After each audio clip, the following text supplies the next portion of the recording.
kind of used to it at this point, but I think the hardest time for me was initially at university with the male-dominated, because it was just an adjustment, because the rest of my schooling before that was very equal, so it was just initially, and I felt like some of my classmates at that time kind of looked down on me and didn't think I was as smart as them and didn't want me in their group projects, but that kind of faded away as we got further in the degree, and then it wasn't really an issue at all. And then here, I don't really notice it, honestly. And my squad has 3 girls. We're the Venus squad.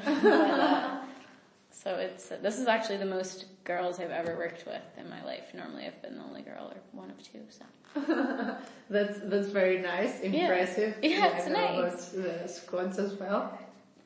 So, do you think that goals are important in someone's life? Yes, I think so. At least for me personally, I like to work towards something, and especially if you have goals set and then you look back and you can look at your progress and see how much you've changed and how much you've achieved. So, but that's also my personality. I need to work towards something. I wouldn't be as inspired to work if I didn't have goals, I don't think. Mm-hmm, mm-hmm. And what kind of goals do you usually set? Long-term, short-term, or a mix of both?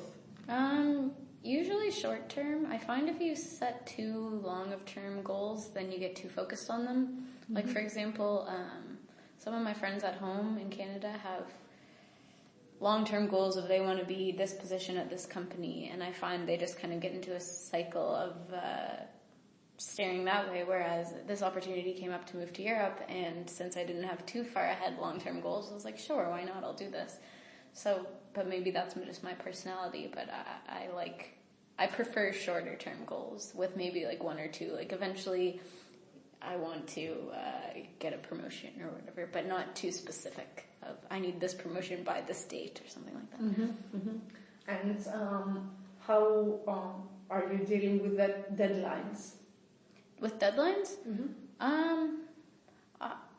Fine. I like, similar to having goals, I like to have deadlines because I think it forces you to stay focused and all of that kind of stuff. And since working here, I haven't had any deadlines where I felt like overwhelmed or stressed or that I have to work crazy overtime or anything like that. So coming from Ernst & Young, where I had deadlines and had to work a lot of overtime, it's great here in that sense. Yeah, that's important. So recently, with all the changes that Binder, of course, is facing, is growing that fast, do you feel that the place you're working has set goals for the future? Yeah, I think so. I think initially it was a bit unclear, but they've made a good effort of having several presentations and all of that to explain. Especially the tech department, they did a call for questions basically, and then did a presentation answering all the questions. So I thought that was really nice. I think it's pretty open, transparent, and all of that. So yeah, I would say yes. Mm-hmm, mm-hmm. And how important is for you, your workplace, to have clear goals? I think it's important. I wouldn't really want to work somewhere if I didn't see where they wanted to go or what was the future, or worried that there wouldn't be a future at Binder. I'm not worried about that kind of stuff because it's out in the open and clear. Mm-hmm. And comparing your personal life, do you think that you're a person that stresses out a lot? It depends. I can get stressed really easily sometimes, but over silly things like being late for an appointment can really stress me out sometimes. And then in other ways, I don't stress out at all. So I don't know. It depends on the situation and my mood, but I think I stress out a bit more than the average person, maybe.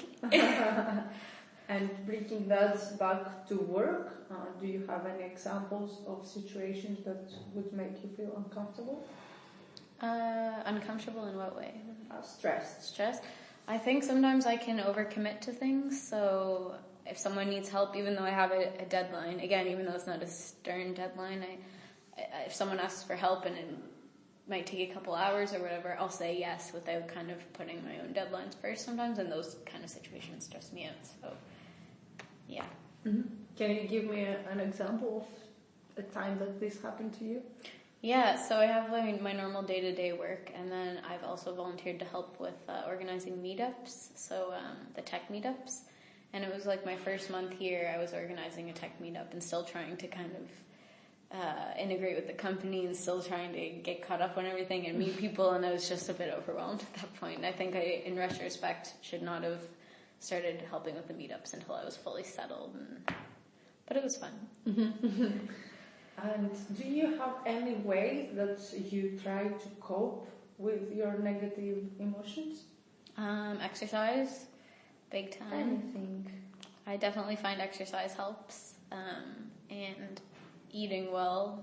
I know it sounds cliche, but I find if I'm stressed and I'm exercising and eating well, I feel like a totally different person than if I'm stressed and sit down and eat a bucket of ice cream. And I don't know, it really helps with my mood and that kind of stuff. And sometimes just taking a step away from work, like even in a work day, if I feel stressed, going for a 10-minute walk in Vondel Park, I find helps so much, just to clear your head, kind of shift your focus, and then go back with a fresh mind. Fresh mind. Nice. So what kind of goals did you set for the following period? One of them was about the self-confidence stuff, so continuing to work on that, and that includes like doing a presentation for some of my group members, speaking at more meetings, all of that kind of stuff. And the other thing is to work on meetups and Binder's kind of reputation in that scene. So they have a reputation now that's good, but I want to maintain that and even continue to improve it. So I really want to get good speakers and get a good following of people and just continue to work on that. And do you, what thing would you think that it's the most difficult for you to achieve? I think the confidence issue, because it's something that I know is an issue. I've talked about it to many people, so it's out in the open, and my brain knows that it's silly to act these ways and all that stuff, but it's just a disconnect in my logic and my actions, and it's just something that I need to continuously work on, and it's not a goal that you achieve and then it's done. It's like a continuous improvement. So I think that makes it a bit more challenging. It's not like organize a meetup. When that's over, it's done. This is just continuous. Once I get comfortable in a smaller group, I want to get more comfortable in a bigger group, and you can just I can work on it for the rest of my life, and so I think that's the most challenging. And how does the whole process on working towards something continuously make you feel about it? I think a mix of both things, because it's encouraging to see progress, but it's also discouraging to know that it's just something I was born with and have to continuously work at. So it's a mix of both. Is that what you mean? Yes, okay. Of course. It makes sense what you're saying. And let's talk a little bit about your team composition. Would you like to share some functions within your team and how things work? What do you mean, like day to day? Yes. Okay. And how many are you? What is everyone doing? The structure, basically. Oh, sure. Okay, so there are, I'm just trying to think, 7 of us. There's 2 front-end developers, 2 back-end developers, a product owner, a tester, or quality assurance. And then there's one member who's my manager, but also a front-end developer, but also has a lot of other responsibilities. So he's not like a full-time front-end developer on the squad, but he's in all of our meetings, and when he has time, he'll pick up some of the work. But he just has a lot of other stuff that he has to do. And as I mentioned before, we work in 2-week sprints, which are planned by we help plan, but the product owner picks what he wants the goal to be and what tickets will go into the sprint, and then we work on them. They go through a cycle of we work on them, then they're tested, and then once it's all passed, then they go into production, and then you pick up another one. It's a cycle like that. We have a lot of meetings about different things. Like after every sprint, we have a retrospective, what went well, what didn't go well, and we try to take that knowledge and use it in the next sprint moving forward. We also have meetings all the time, so our PO will make a ticket, like if we were building a tower, the ticket might be build the ground floor, and then in the refinement, we have to talk about how difficult that is and give it what's called story points.